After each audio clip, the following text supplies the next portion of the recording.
the scary Peppa Pig episode that never made it to TV, A New Friend. It was an ordinary morning. Peppa and her friends were sitting in class when Madame Gazelle announced a new student. Children, today we'll be joined by a new student. He's just arrived and doesn't know anyone yet. Let's welcome him warmly. She smiled. The classroom door creaked open, and in he walked. He was tall and awkward, with dark gray fur that looked dirty and eyes that seemed like they had never seen sunlight. "My name is Mark," he said. Peppa and her friends exchanged glances. Nobody knew how to react. Peppa was the first to try to be friendly. "Hi, Mark. Would you like to play with us at recess?" Mark looked at her with his heavy gaze and slowly nodded. "I'd like to be your friend." During recess, they decided to play hide-and-seek. Peppa was the seeker, and as she closed her eyes, everyone scattered. But when she finished counting and began to look, something changed on the playground. She found Danny Dog first, then Susie Sheep. But the others were nowhere to be seen. Suddenly, Mark peeked out from behind a corner, and it seemed his shadow had grown larger than he was. He looked at Peppa and softly said, "You can't find everyone. They're with me now." When Peppa returned to the classroom, all her friends were back at their desks, but something was wrong. Their eyes were glassy, their smiles too wide, as if they were trying to hide their fear. Mark sat in the corner, staring at Peppa without blinking. Madame Gazelle didn't notice anything unusual, but Peppa could tell something was wrong. From that day on, every time they played with Mark, something strange happened. One of her friends would suddenly disappear for a few minutes, only to return, looking as though they had seen something terrifying. Peppa began to dread going to school, but Mark always found her, whispering, "We're friends, right, Peppa? You wouldn't leave me, would you?" Soon she realized that it wasn't just her.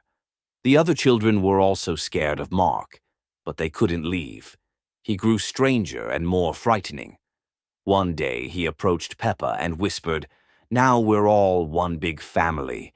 You understand that, don't you?" When Madame Gazelle left the classroom, Mark closed the door and said, "Let's start a real game, one that no one can leave." At that moment, the lights in the classroom flickered, the shadows deepened, and Mark's smile stretched too wide to be human. The scariest episode of the Peppa Pig cartoon series that never aired on TV, Peppa the Terrible. It was an ordinary night in the world of Peppa Pig. The sky was covered with heavy clouds, the wind howled outside the window, and the family had gathered at home before bed. But something felt off. Peppa felt a strange uneasiness. She couldn't fall asleep and had been restless all evening. It seemed like the shadows in the corners of the room were moving, and the sounds coming from outside were growing louder and more sinister. The next day, the family went for a walk in the forest. As they ventured deeper into the woods, everything around them grew darker, even though the sun hadn't yet set. Peppa suddenly noticed a strange tree with long, grotesquely stretched-out branches. As she came closer, she saw ancient symbols carved into the bark, symbols no one had noticed before. When Peppa touched the tree's bark, a strange shiver ran through her body. Her head began to spin and her vision blurred. She collapsed to the ground and lost consciousness. George and their parents rushed to her side, but when she raised her head, her eyes no longer looked the same. There was something cold, empty, and alien in them. From that moment, everything began to change. At night, Peppa started speaking in a strange, incomprehensible language. Her laughter became sharp and brittle, like claws scraping against metal. She no longer played with George and avoided her friends. Instead, she would sit alone for hours, staring into the void. Soon, other animals began to disappear.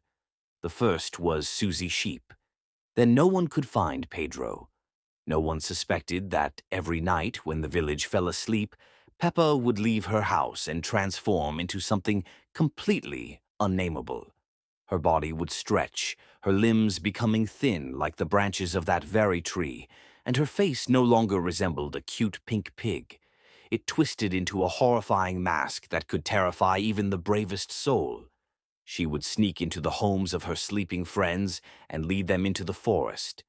What happened to them next, no one knew. They simply vanished without a trace. One night, George noticed Peppa quietly leaving the house.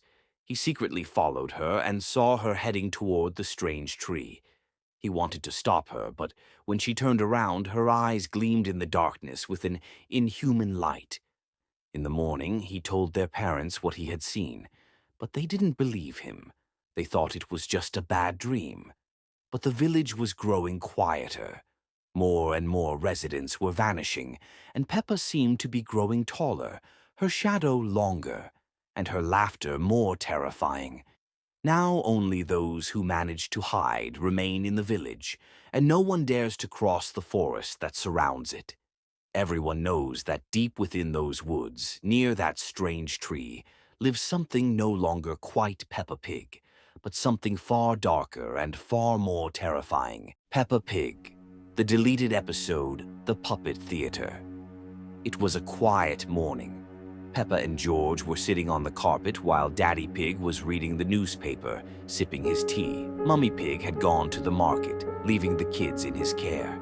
Everything seemed normal until Peppa noticed that Daddy Pig started acting strangely. He was silent, unresponsive to her questions, and kept staring through the pages of the newspaper. Peppa moved closer and noticed that his fingers were twitching nervously at the edge of the paper. When she looked into his face, she recoiled. His eyes looked glassy, lifeless. George approached Peppa and clutched her hand, just as frightened. "Daddy, are you all right?" Peppa asked hesitantly, but Daddy Pig responded with a strange rasping noise, like grinding metal. Suddenly, he lowered the newspaper and stood up. His movements were jerky, like a puppet's. He turned to the children, and his smile was too wide, as if someone had stretched it across his face. "Kids, would you like to see my new puppet theater?" Peppa and George exchanged glances. They knew Daddy never had a puppet theater before. He headed toward the garage, and the children followed nervously. In the garage, Daddy was already busy with something. When he turned around, he held two puppets in his hands. One looked just like Peppa, and the other like George. They were too accurate, the same skin color, the same expression, even tiny scratches on their knees, just like the real Peppa and George.